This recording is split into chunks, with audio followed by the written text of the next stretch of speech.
A shocking and dangerous video has emerged online from Kisii while William Ruto was addressing residents of South Mogirango. Security detail around William Ruto was seen harassing and beating up Kenyans, innocent Kenyans who were shouting Wantam, and is something that has gotten our attention. Here is the video. And before the video, kindly, if you're new here, consider subscribing, liking and sharing our content. Also hit the notification bell so that you can be receiving notifications each and every time we bring you a new content. Vima biashara ya kila mtu iheshimike. Ile barabara ya kina mama, barabara ya bodaboda, barabara ya hawa wafanyabiashara wa chini, sisi tuwashughulikie, tuhakikie. Now in that video, you saw some guys being beaten mercilessly. They were being beaten mercilessly in front of William Ruto. But if you are so keen, William Ruto looked the other way, simply because those people said Wantam. And William Ruto perhaps was so bitter because these people had come to his function. Perhaps they were paid to attend his function, to clap for him and sing two-tam, yet they were there singing one-tam. In most cases, from the past rallies that William Ruto has been attending, at some point when a security man starts to harass an individual or starts to harass the residents or those gathering there, at some point we see William Ruto shouting at them, telling them to leave the Mwananchi alone. But whatever happened today in South Mogirango has gotten Kenyans talking and also others cursing the kind of president William Ruto is. You know, in as much as he could be a hypocrite, he could shout at those people, at the security, to stop harassing people, just shouting, so that people could realize that William Ruto does not want it when his security team beats up people because they don't subscribe to his ideas.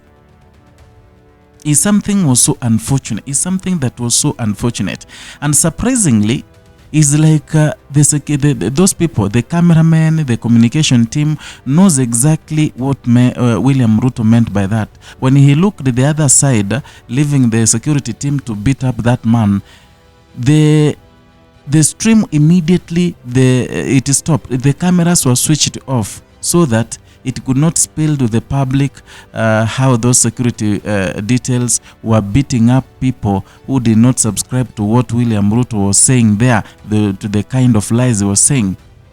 You know, right now, we usually say that Kenyans are enlightened. And the way William Ruto has been saying that hakuna wajinga Kenya waliisha, that is the truth.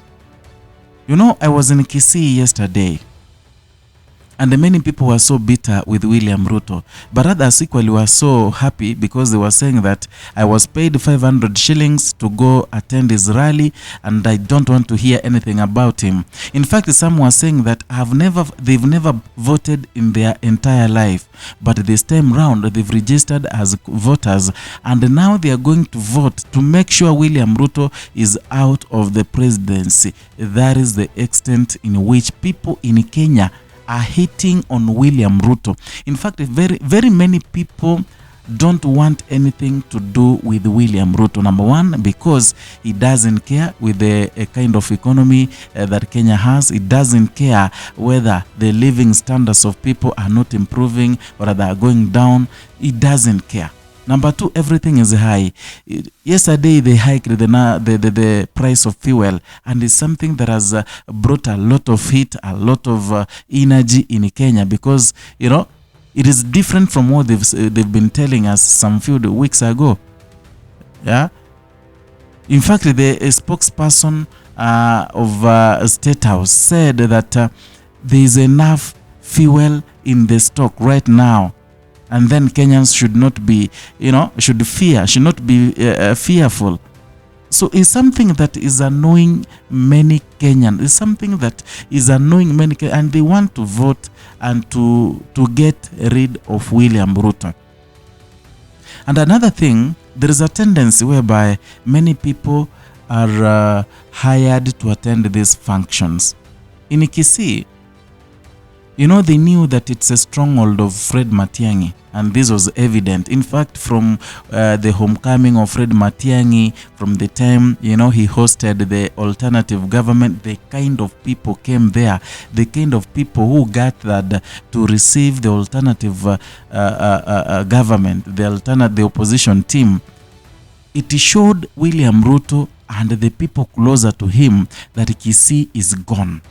Kisii County, Nyamira County, they are gone. So today and yesterday, in his four-day tour in Kisii region, he was trying, you know, to erase whatever was created in the minds of people. And that is why many people were hired. People were hired from Lowland, from Migori, from Homa Bay to come to cheer so that they can cheer William Ruto, and they were to be given 500 shillings. It was as simple as that.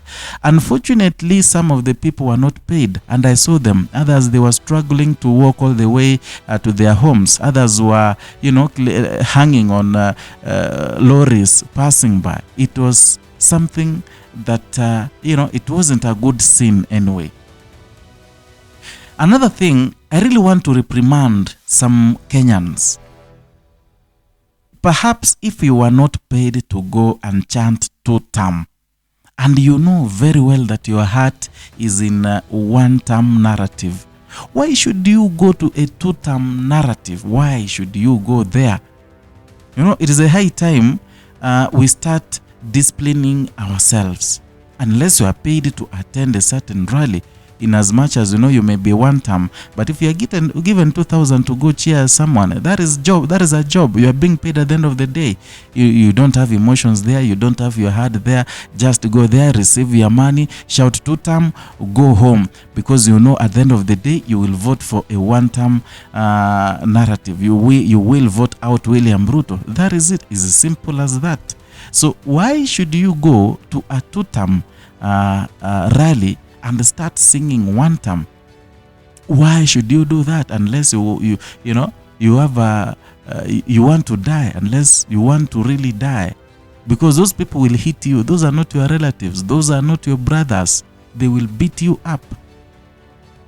And another thing, you know, in as much as the Nyandarua Senator John Methu confronted the president telling him that he doesn't fear him, that one does not apply to Kenyan, to common mwananchi. You know, Methu is an elected leader. They are of the same caliber, almost the same caliber with the President William Ruto. Both are elected.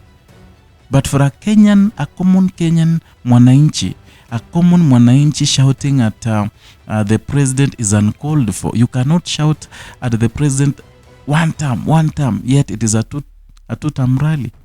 So we Kenyans equally, we need to discipline ourselves. But whatever happened in South Mogrango, in fact, that led William Ruto to order even the cameras to be switched off so that it can give room to the security team to beat up Kenyans who were singing Wantam, is something uncalled for.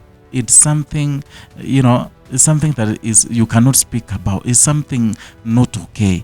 I don't know what you think, but you can write your comment down there, share with me.